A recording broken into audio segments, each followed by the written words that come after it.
This is an Irreverent podcast. Check out irreverent.fm for shows from all our friends. Everyone knows you can't beat the comfort of a pair of Crocs. But style doesn't get talked about enough.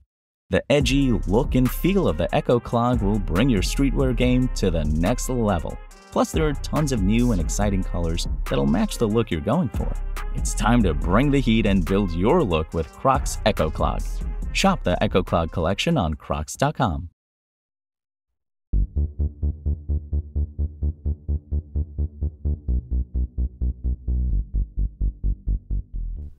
Hello and welcome to Exvangelical, a show exploring the world inside and outside the evangelical subculture. I'm your host, Blake Chastain. My guest today is Tia Levings, author of the new book, A Well-Trained Wife. You'll hear the full intro for her in just a moment when we get to the interview. But I also want to let you know at the top that my book, Exvangelical and Beyond, will be coming out on September 24th of this year, just over a month away. I'm super excited for this book to finally be released, and I'm very excited for my listeners, both new and old, to have a chance to read it, and very privileged and honored that it can be an addition to the types of books that have been released over the last several years, contributing to this growing space. Head on over to the show notes to find a link to pre-order the book, and also links to my social platforms as well as to my newsletter, the Post-Evangelical Post, which you can subscribe to for free or at $5 a month if you want to support my work directly.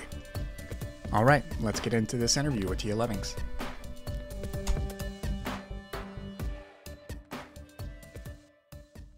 My guest today is Tia Levings. She is a writer who writes about the realities of religious trauma and Christian fundamentalism. She was a commentator in the Amazon documentary series, Shiny Happy People, and her first book, A Well-Trained Wife, My Escape from Christian Patriarchy, just joined the bestseller list. Tia, welcome to the show. Thank you so much, Blake. I'm really glad to have you on and hear and talk to you about your book as well as just other aspects of your story. And I like to start at the start, really, which is to begin with where you grew up and what your first sort of experiences with religion were like. Yeah, I'm so stoked to get into this. Your work is why I get to do this, because you're like I know we're like not that different in age, but you're like the grandfather of the Exvangelical movement, and you are part of my survivor story. So it's just cool. So where I started, like, I know that memoir isn't always, it's not biography necessarily where it starts when you're a little child, but I really had to go back to where I was a little child at the beginning of my story, because I did have 10 years of self-development that I have called back to over and time again in order to survive what came later. And I know that that's an important contrast to people who are born into high control religion, who may not have that same self-development because high control religion, prohibits self-development. So I grew up, my first 10 years were in Michigan. I lived in the rural areas. We went to church sometimes. It was definitely part of our lives, but it wasn't like a domineering force. It wasn't something we did even every week. And I had a lot of time to wander. I'm a Gen X kid, so there's that generational feralness that we all have, and time to become who I was, use my imagination, learn to read, daydream, have goals for myself, aspirations. And I come from really hardworking Midwestern parents who, expected me to become a wife and mother, but also would have expected me to go to college and to have other interests in my life and maybe be self-employed. And none of my gender was not a prohibitant to any of that.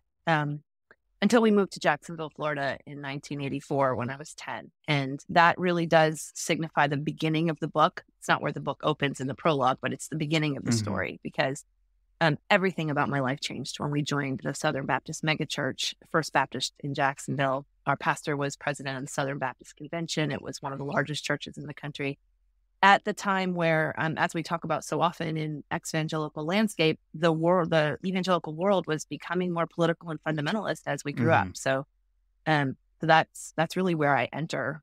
Yeah. And I think you're writing, thank you for, pointing out that, a lot of us aren't necessarily born into these things, but we find our way to it. And I think your story really documents that well. And I think one of the things that you describe early on is this sort of this intention that it seemed like your parents had about going to a church and becoming more active in the church, and then it leads to these other consequences. And you really do, you land early on to this metaphor of dominoes, which I thought was very good, and I'd love to hear what about that metaphor was so apt for the way in which things sort of developed in your adolescence. I'm so glad you pulled that out. You're the very first interviewer that's latched onto that. And I'm like, when is someone going to ask me about the dominoes? Uh, because that's how I thought of it. Like, one influence always led to another. And sometimes they were completely out of my control and I didn't see them coming. They're just big life events in my story. Sometimes, every once in a while, I would put a domino in or take it away as I had agency and then lost my agency and then regained it. So it's very clear in my mind how these line up to form the story of my life and lead. And I think it was an important point to make in evangelical culture, because one pastor led to another pastor and one book led to another book. And it was that very gentle knock, across the table that got me into the ever increasing narrow high control. I didn't just join this high control system one day. It was very subtle. It was full of good memories too, lots of complication. I mean, the things that we resonate with when we talk about deconstruction was definitely my experience too. And it took a long time to unpack and trace backwards what had led to what. So as I was writing and exploring, I sold the book on the 13th draft. So it was, a 10-year process. Wow. And as I was working that backwards like that, these points were coming and it just formed this metaphor that I thought that's exactly how it was. And then one finger could knock it and send the whole thing over. Yeah. And that's definitely not, it wasn't, there's definitely lots of metaphors that in the sort of spaces that a lot of us inhabit, we sort of land on. I know that another one that comes to mind is the Twisted Sisters was a podcast that used unraveling, and I'm sure that there were people who'd used that term before, but that was where I latched onto it. It was within that context, and dominoes was one that I don't know that I've sort of come across, but it felt very apt. And the other thing that's really illustrative in your story is how, as you were sort of saying, one thing leads to another, and at the same time how these more extreme views coexist alongside more moderate ones. Right. And in your case, it was the presence of Gothard style families at your church. What was it about? How did that presence impact you? And I'm curious about that. And there's one other thing I'll come back to after that question. Yeah. I mean, so in this part of the story, I'm a young teenager and I'm inundated with a lot of the religious trauma teachings that we talk about with rapture anxiety and assurance of your salvation. Do you know that you're saved? I was never really confident that stuck. It's the only decision in our lifetimes that we pray as children, and sometimes as early as 4 and 5 year olds, and we're expected to stick with it for the rest of our lives. And I had prayed it over and over and over again, and I was always had these lingering doubts and fears, and then the stakes were so high. It's a eternal like a fire, or it's you're going to be left behind and beheaded, because of the Thief in the Night movies and stuff. Lots of graphic imagery around us at the time. And so into that context comes this presence in our church that's like a church within a church. And it's years before I understand what's happening. I don't know at that point, Bill Gothard's evangelistic method of going, from conferences into churches in order to spread and grow this dominionism within.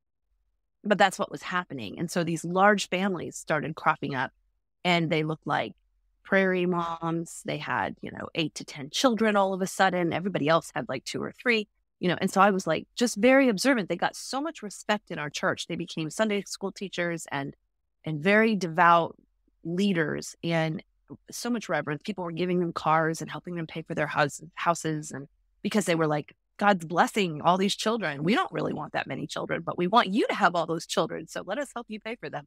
And so I was noticing that because I'm a big observer and just really cluing into, they're following other rules And I know that there's more rules because what they're telling me about the prayer isn't enough. Mm-hmm. And I want to find out what the secret is. I was always like kind of obsessed with that. Like there's definitely an in crowd and I'm not in it. There's definitely assured people who are confident in their faith, and that's not me.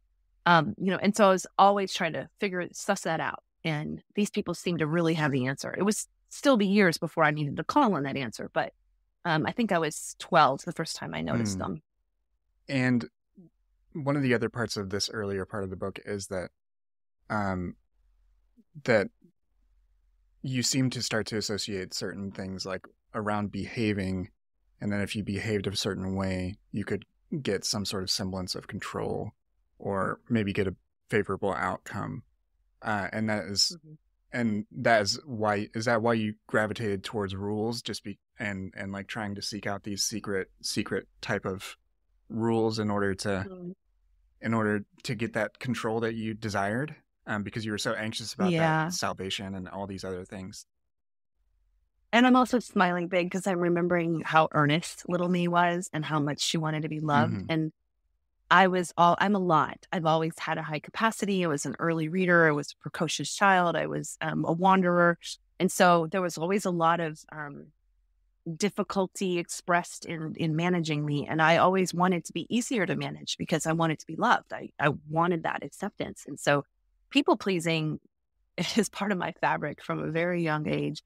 And these were the rules that were going to help me get there. Like if I could modify my behavior, and as I aged, the modifications became more and more strict because of the ever narrowing influence at church. We were now being instructed, like, it wasn't enough to wear modest clothing. Now you had to only cross your legs at the ankle. And it wasn't enough to decide you wanted to be a Christian mother. Now you only had to be a Christian mother. You couldn't do anything else. Like, so it just kept getting more narrow. And I kept thinking, where are the lines? Because I want to color within them. I want a bright, vibrant life. I want to be Tia inside these walls, but show me where they are. And they kept moving. That was the goalposts kept moving. Yeah. And who did you see that? Because was it primarily the men at the church, or were these types of behaviors and beliefs and practices also really enforced by the women as well? Even though they are subjugated in this type of belief, they are subordinate, very, very literally within this type. Mm-hmm. Was it just the men, or was it men and women who you saw as examples of this? Yeah, I mean, it was really men and women. It was the whole environment. And I know now, looking back, and it's a little bit hard for me to like separate what I know now from that, because I was observing it as well then, that Titus 2 model of older women should teach the younger women. And so we were leaning in hard to that. But at the same time, women were thriving within their boxes, of what it means to be a Christian wife and mother, pastor's wife, obviously lots of respect, Sunday school teachers, mentors, all of that model was very encouraged. And it really underscores patriarchy can't continue without women. We're the ones that perpetuate it in the very real sense. And without the women, you really just have this masculine model. Sometimes it's very toxic. Sometimes it's just earnest men trying to do the right thing too.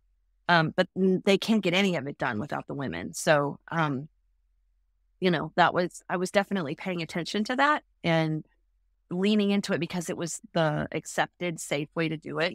There were a couple times I went to men for help or instruction. Didn't go so well. And I shared some of those stories in the book. So I learned it was safer to ask women my questions if I was going to ask them at all, which, it's just better not to have questions in that world. Mm-hmm. Could you say more about that? So yeah, there's a scene.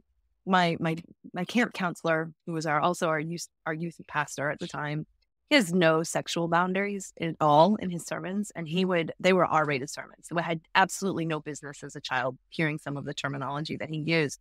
And I was a naive, innocent kid, and so I didn't think anything of just asking him, "Hey, what did you mean?" And so one day he preached on golden showers, and I was like, "Hey, Reverend, what's a golden shower?" And he told me. And then I realized after the fact that, I was not supposed to do that. And then I was mortified and embarrassed. And I realized what he was, I'm a late, things hit me late, and I processed after the fact. And so I was like in the middle of the night, I'm like, oh my gosh, I shouldn't have asked that. That's so awful. Now I feel really dirty inside. And I felt violated because it was a very improper conversation to have with a reverend and a man or, anybody. And anybody that, I don't know in what context should you learn what a golden shower is at a 12-year-old? I don't think there is. Yeah. Yeah. Maybe your friends or your mom, I guess. I don't know. Should you know? I don't know if you should know. But I registered that as, this is why they've been telling you ask too many questions, which is something I'd heard my whole life. You ask too many questions. Yeah. But it's telling that you felt bad instead of him feeling bad. Yeah. For Thank you, Blake.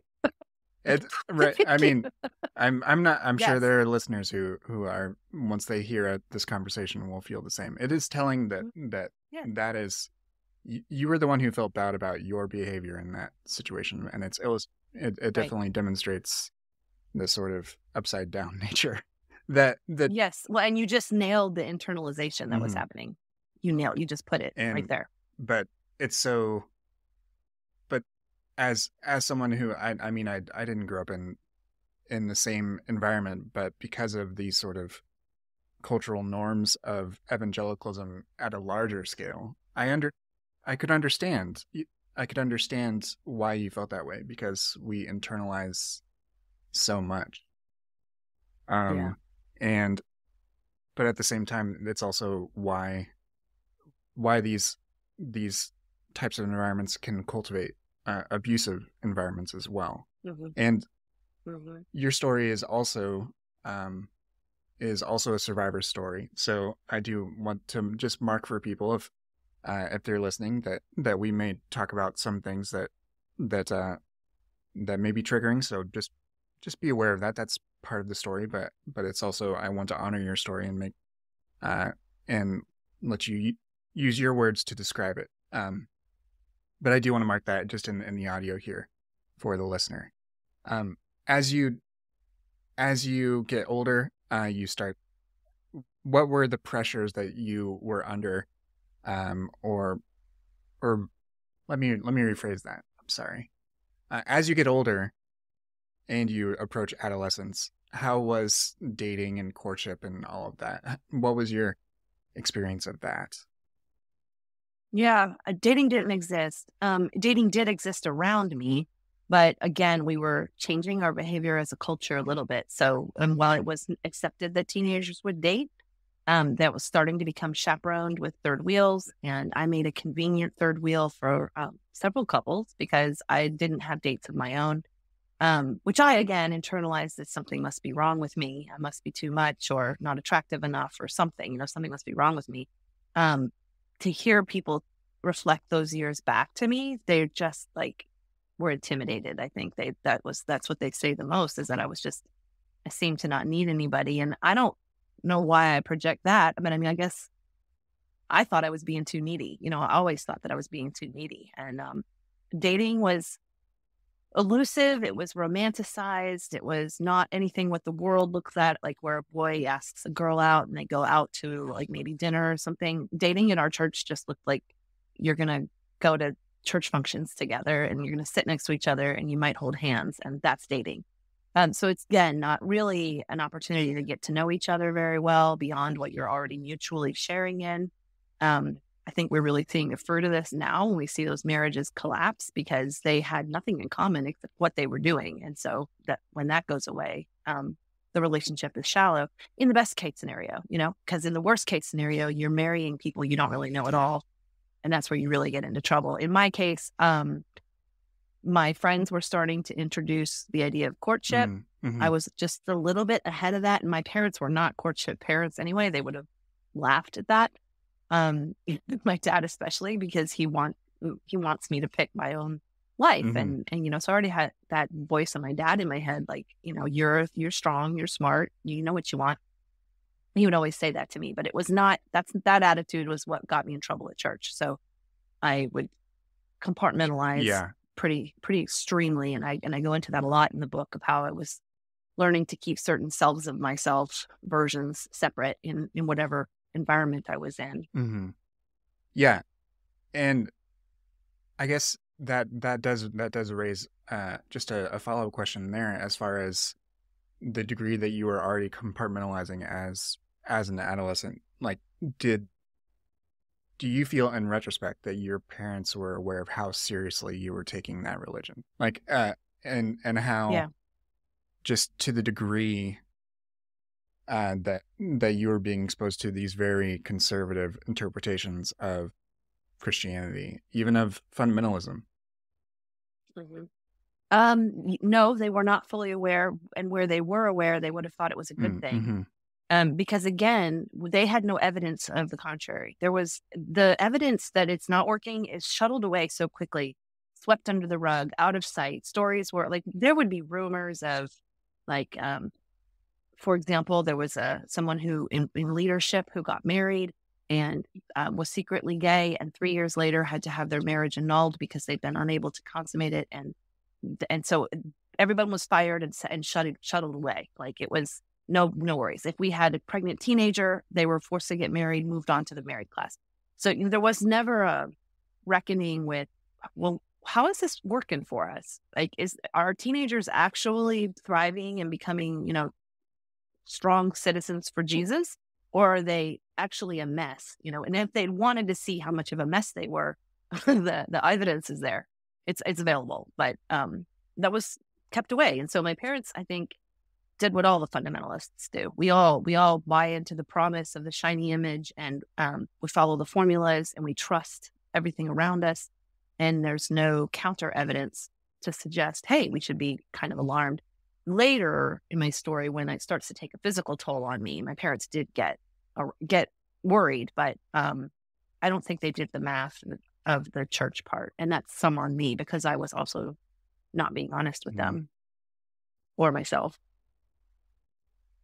So I have a sort of in the weeds question for you, Mm-hmm. because My favorite. because this is a sort of an insider type of show. I mean, I do think people that don't have experience in these more conservative environments may listen to the show, but I think it's appropriate to get into the weeds. So I've noticed for both yourself and some other people that have similar experiences, either fellow survivors or others that comment on this aspect of American Christianity, use the term Christian patriarchy. Was that a term that was also used in those environments, in the context, either in the groups that you were a part of, the churches, or is that this is really an education moment for me too? Is it more that is the best sort of best and most accurate way to describe this type of thing, just as we, over the last several years, we've landed on Christian nationalism to talk about this mix of religion and patriotism and dominionism and things? Is that... Yeah, Go ahead, sorry.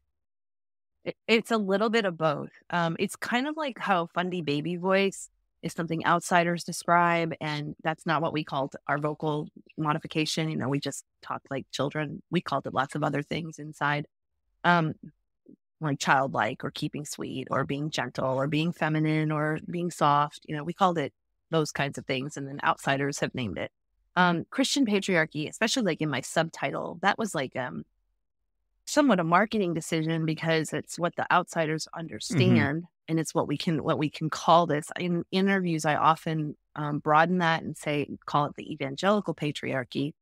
And again, it's not a word we used a lot in the beginning, but it definitely seeped in. So once I was a mom and I was homeschooling and I was going to homeschooling convention, patriarchy was a good word. It was a word Vision Forum used, Doug Phillips. It was a word that we attributed to patriotism and this father and this, like, the glorification of the complementarian model. So it wasn't used like a bad word, but it was definitely a present vocabulary word. Okay. Yeah. I'm careful with it because later I convert to Orthodoxy, and Orthodoxy is like Catholicism is an actual patriarchy, but it's not the same thing as what's happening for a political agenda here in our evangelical movement. And so I think some of the terminology is interchangeable. Right. Yeah. And that's why I appreciate the extra detail, just because I know that depending upon who the audience is, Other Hmm. terms might be appropriate or more accurate. And I'm, because this is not part of my lived experience, I look to people who have it to try to understand what the best term is. So that's Yeah. always been sort of a weakness on my part as far as understanding, and I appreciate you taking the time to sort of delineate that. Um, I'm I'm a little I'm not. I do want to transition and segue into talking a bit about your marriage, which makes up the bulk of the book. Um, your you discuss at length your marriage to your ex-husband Alan. Um, and while during the early parts of your courtship or leading up to your marriage, um, what was it that drew what was it that you think drew him to the movement and to these teachings as well? That's a good question. He came to our church through a military ministry. His ship came into port. Big church has a military ministry for the port, draw young men in ostensibly to find women. It's all, we were used kind of as bait for single men all the time, even on billboards. Mm, They would have the singles, like pretty girls up on the billboards inviting men to come to church, where they could find a good wife. So we were very familiar with that. And he came. I met him very quickly. He selected me very quickly. Um, I think what drew him there was he was already very religious. He loved theology and that was his intellectual pursuit, and community. And anytime you can find community around the things that you love, you're going to be hmm drawn. And if you're feeling the call of the wild and you want a partner, here's advertising. I mean, there's a lot of factors that led to that cataclysmic moment at the hayride. mm, Boy meets girl. hmm Hmm. And then over that time, it seems like there's this steady progression towards more conservative expressions, more restrictive to you, more, and just more extreme in a number of ways. Um, and that took a number of years, and that I want people to read the book because I don't because I don't Right? I don't Spoilers. want people to I don't want to even narrate on your behalf. But through that experience, there's also it seems you also become more increasingly isolated, both socially and physically. Um, Yeah. and I'm curious if you could describe why that is also part of the progression.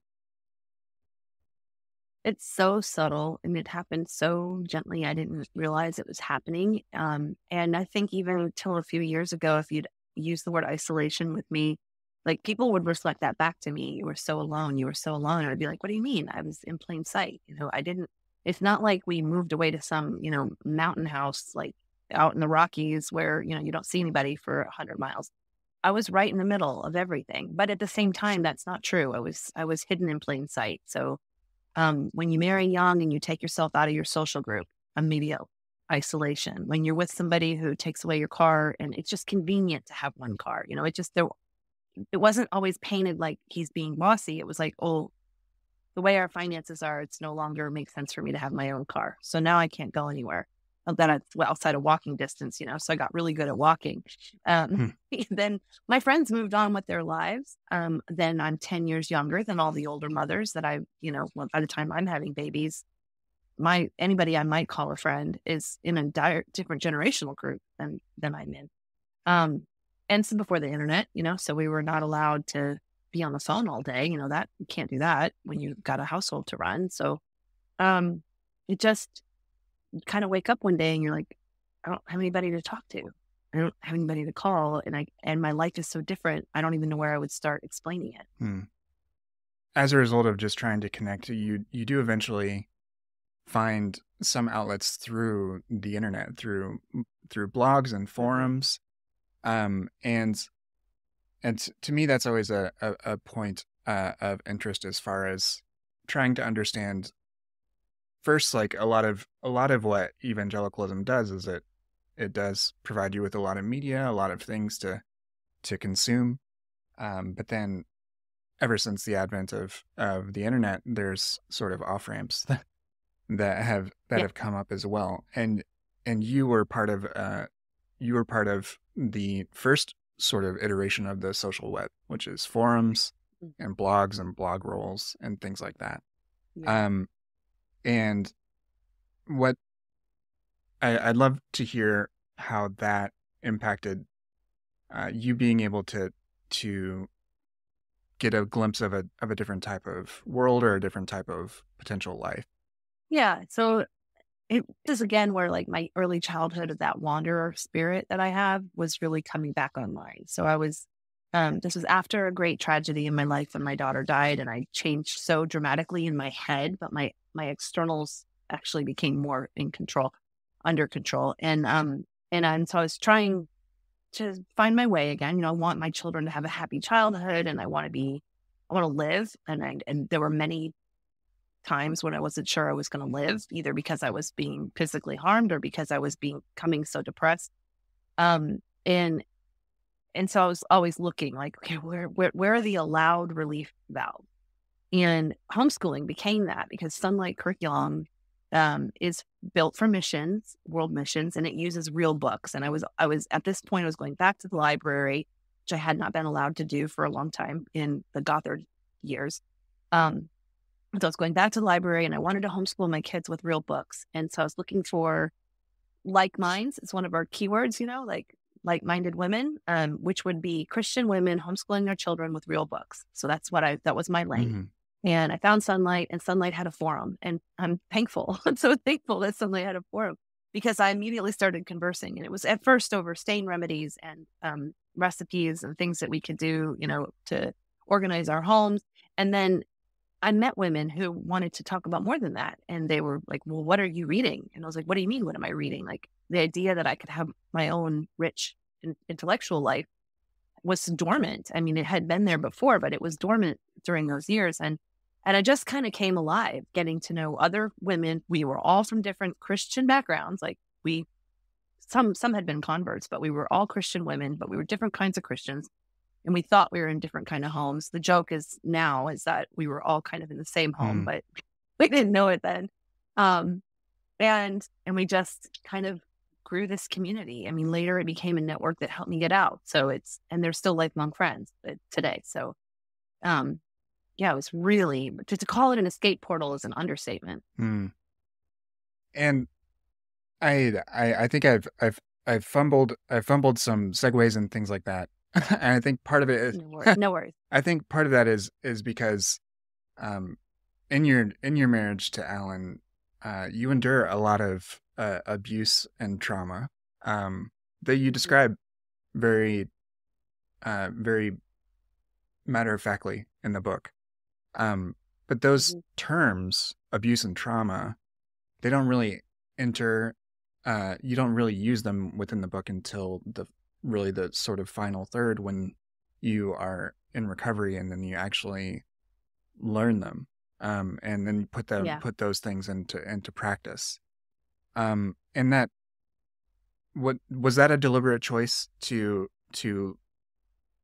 represent things as they happen to you, and then to contextualize them later using other terms? Yes, absolutely. This is where you come into my story, Blake, because I got on Instagram and hashtags were a new thing. This was in 2007, 8, 9, around in there, when the deconstruction movement was just getting started, which I didn't, again, vocabulary I didn't know. I wasn't. And I was it at didn't I was exist. at a fundy church then. I mean, I was not Right. part of those. No, whenever you started Exvangelical, but you're a great example of bringing language online that I didn't have available to me then, and none of us did. Like, we were finding our way. So, when I was writing the book, it was very important to me. I'm gonna close the door for the dog. That's all Sorry. right. I'll pick back up. Yeah. Okay. Yeah. There. When you're writing the book. Yeah. When I was writing the book, I was very cognizant that I wanted the reader to feel inside the scene with me. So I was very careful. There are a few instances where future me comes back in and explains something, but I really tried not to do that too much, because I wanted it to feel very much like you were right there with me, using the words that I had available to me at the time, the interpretations and the ways that I was working through these situations with only the tools I had. It's not fair to say future me can come in and explain this if I didn't have that available to me at the time. Absolutely. So trauma language, religious trauma, deconstruction, exvangelical, all of the PTSD, CPTSD stuff, that all comes later when I'm well out. And I'm glad I got to spend time in the book explaining all of that, but I didn't have it in those scenes. So it's not there. Yeah. Because I'm just trying to get the timeline right. So you left, you left, and I mean, and again, like within the subtitle, it's called My Escape. And you do describe leaving and escaping that marriage that was abusive. And this all happened in the mid 2000s. Is that right? And then Halloween 2007, I escaped at midnight with my kids, and I talk about that in interviews all the time. It's an important spoiler, I think. So you're geared up for.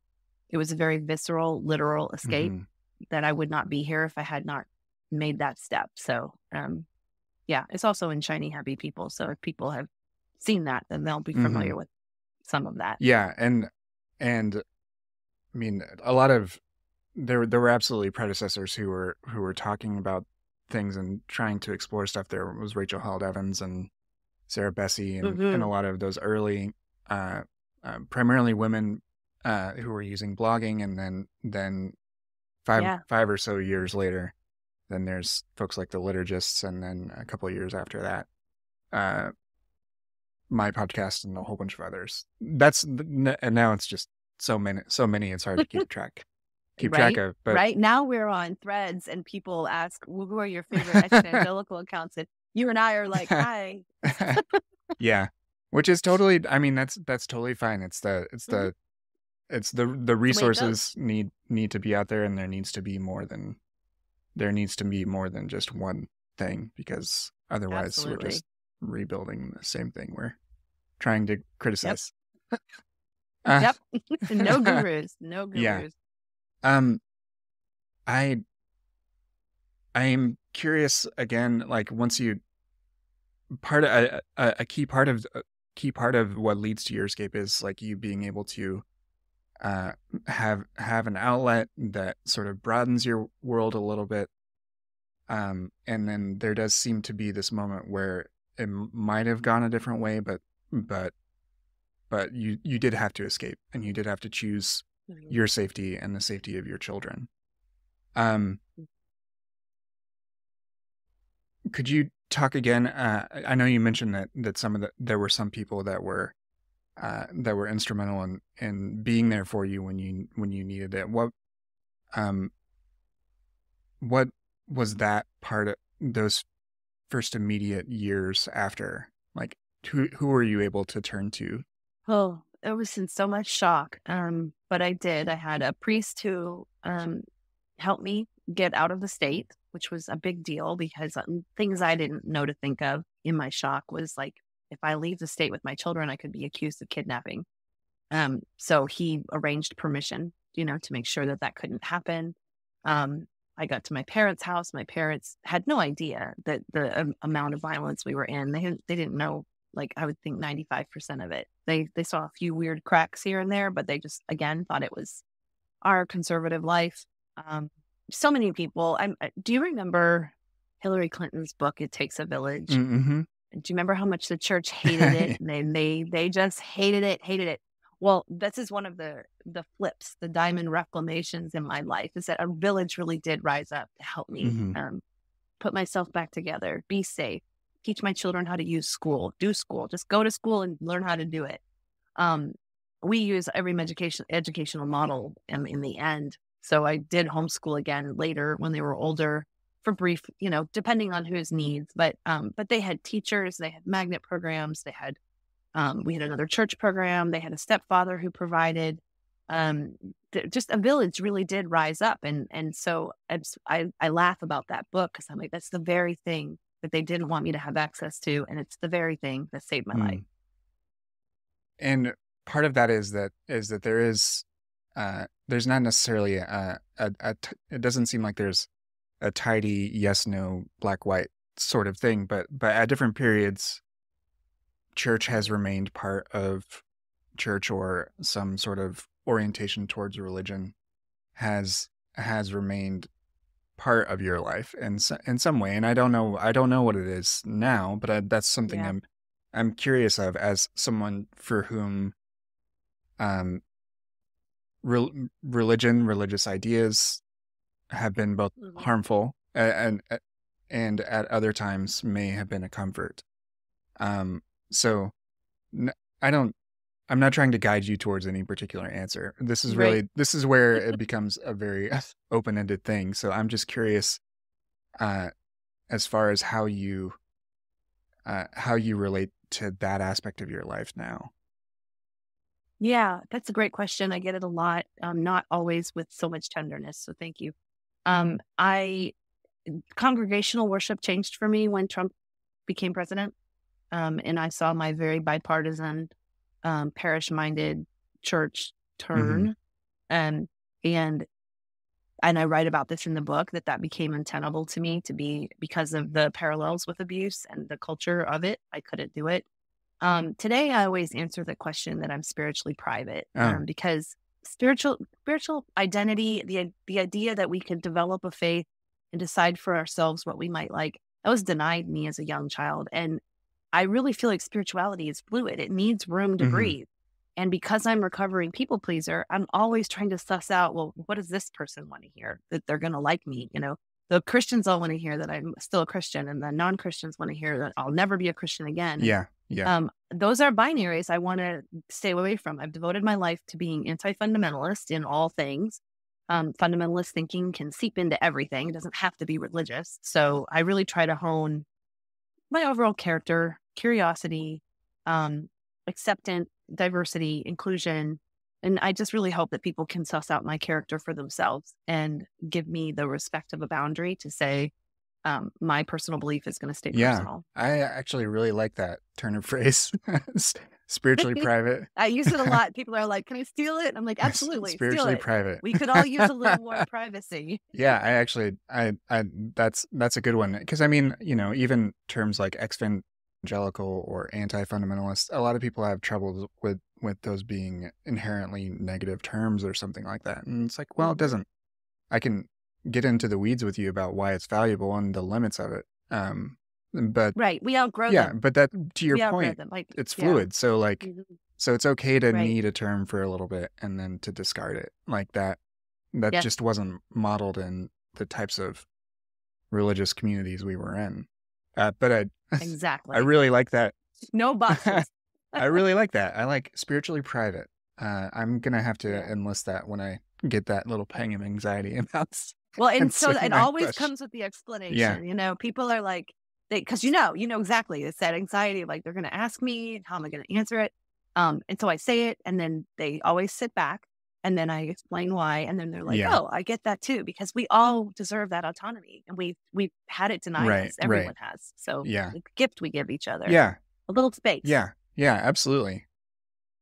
And I always do think it's I'm always interested in people's motivations to share their stories publicly too, because that's a very different type of step. There's one thing to go through deconstruction, to a faith change, whatever language you use to describe that, in private, and that's already big enough on its own. But then there's another element of choosing to speak about your experience to a broader audience. And that's clearly something you've done time and again, through whatever you've done, all the things you may have done on social media, appearing in a high profile documentary, and now writing a very vulnerable book. What is it that compelled you to start, and what is it that compels you to keep sort of sharing these things? Yeah. Well, I selfishly started. It was a therapeutic journal in the beginning. And it was me learning how to externalize the experience and put it on the page and see it for what it is and call it by its proper name. That was a multi-year step that resulted in a narrative in a book. And I, again, wasn't sure how wide I would share it because it is very vulnerable. And then the theocracy that I escaped came from my country. So they're in leadership, they're changing our laws, and it feels like everything I ran away from is coming center stage to my neighbors. And I was like, I am one of the few who can tell this story. Like, there's not very many people who go through it and then they get through the therapy of it, they get out of it, they go through the therapy of it and can tell it, and I can write. So I felt like a responsibility to say this happened to me for not a reason, but it didn't happen to me for nothing. Like, this is the life I was granted, and this is the material that has shown up in my life, and I'm going to use it for the good. And so this is the way that it seemed to do that. And I wanted to do it with the widest distribution possible, so that set some goals in place. I had to learn how to write a book. I had to learn how to write. There's no college in my story. If you caught that. I had to educate myself. I had to make connections with other writers and get an agent and do all those things. So, it was all very sequential, intentional. I want, especially right before the election, I want as many people to read the book as possible. Yeah. Do you feel like an interpreter a lot of the time? Like, this was my past experience. Yes. Like, I come from the future, and this is what you're... Yes. It's interesting you say that. No one has, but that is what it feels like. I feel like I spend a lot of my time explaining terminology, what dog whistles are, building connections to behaviors, to what agendas are, naming things, allowing other survivors to feel their experience is valid in all of its different range. Like, we all have different experiences, but they have similarities and commonalities. And just being empathetic. I feel like that's a big part of my role. But yeah, I mean, I can tell, I say this all the time. I believe that the patriarchy wants to run the country the way they run their homes, because that's their model. They scale that family up, to the government. And so all we have to do is listen to survivors of patriarchal homes, and we'll know what we're facing.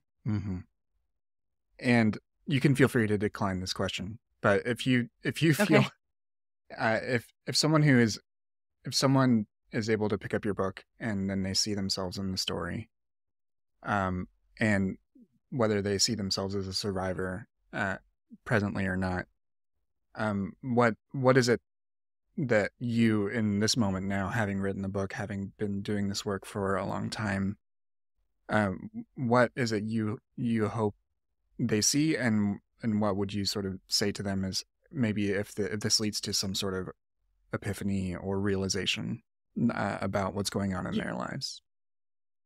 Yeah, that happens every day. People send me letters of Me Too, and I think Me Too is an easier, more and gateway to walk through than going first. I'm one of the aspects of my personality is I'm okay going first. So I said the big thing, and then they can come in and say, "Oh, me too. I resonate with that. Solidarity. Now what?"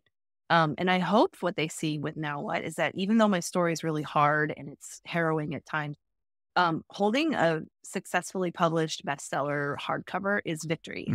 I won, and I really do believe that there's reclamation and hope and truth for everyone on the other side, and that that feeling that they're feeling of, oh, this is me, and oh, I didn't know that I'd been like, somebody wrote to me yesterday and said, I didn't know basically my whole life could be categorized as abuse. That is so much powerful information to take to therapy. March yourself right over there and go unpack that. Like, I know it's hard. It's fraught with hard realizations and shifting dynamics in your relationships, probably. But I would rather know that than not know that, because it's going to be impacting you regardless. So better to know it, deal with it, and integrate it than let it sit there and fester and, fuck up your future. You don't want that. You don't want to give. I'm like adamant about that. I will not give another day of my life over to all that took it. It caught my past. It got my childhood, my children's childhood, my youth, my vitality. I'm not giving it my future. So if something presents like that and I'm cringing and dying inside because of the pain of it, I'm going to go deal with it because I want to get it done. And so I can move on healthy. And that's what I hope for everybody. Yeah. Thank you for sharing that. I appreciate it. And you mentioned the future. The book is out. It's being well received. It's, what's next for you? What are your hopes for the future for maybe for you personally, and then just as you sort of survey the broader landscape of what's going on here in our country. We're speaking in a very American context, which we have some things we need to take care of in this country. We certainly do. So what do you see on the horizon? Well, next is working on the second book, which comes out next Oh, August. It's called The Soul of Healing, and it's the follow-up of how I healed and how you can too. It's a survivor's guide, not a doctor or anybody, professional. I can just tell you what I did. And I pretty much will try everything that someone says will lead to health. So I have a lot of, here's what worked for me and how it worked and what it looked like and all of that in there. I'm going to be supporting survivors and civically minded, especially through this election and the aftermath of that. I'm excited about the optimism in our country right now and the ability that we have to recalibrate. And so I just want to help blow wind on that every way possible. And then my third book, maybe my fourth, because there's a couple projects in the works, but I'm hoping to segue into fiction because, at the beginning of this review, we talked about little Tia and her dream was to just be a oh, wow. novelist. So That's awesome. I hope to get to Yeah. that. It would be great. I want to write true religious lore is my men. So on the same vein, but through a fictional lens. Nice. Well, that is very encouraging, and congratulations on the book. It's definitely Thank an you. accomplishment to have written a book and to have published a book. So congratulations. I'm very glad that this joins so many other memoirs that are important for people to discover, and just add to that chorus of voices speaking to things like this. Yes. Um, Aren't we getting quite the bookshelf? yeah, I can't wait to have yours yeah, on it. I mean, yeah. It's definitely it's definitely encouraging that more people are sharing their stories and more people are reading them. So, where the book is going to be available everywhere you can find books. I'll put a link in the show notes. Where else could people find you online, or anything else you'd like to plug here at the end? Yeah, all my social media is at Tia Levings Writer. And my Substack is tialevings.substack.com. It's where I unpack fundamentalist thinking in the headlines, family, recovery, even, basically anything. If you go into a bookstore for A Well-Trained Wife, it might be shelved in memoir. It might be shelved in new releases. It might be shelved with the bestsellers. So you might have to look for it. There's a little bit of confusion about where to put it, but it's there. Also available in digital and audio. And I did read the audio myself. That's always a follow-up question. Yeah, so. yeah. Well, Yeah. Tia, thank you very much for joining me and sharing a bit about your book today. Thank you very much for joining me. Thank you so much, Blake. That'll do it for today's episode. Thank you very much for listening. If you like this show, please rate and review it on Apple Podcasts, Spotify, or anywhere else you can review shows. You can also let people know about the show and subscribe to my Substack over at postevangelicalpost.com. Talk to you soon.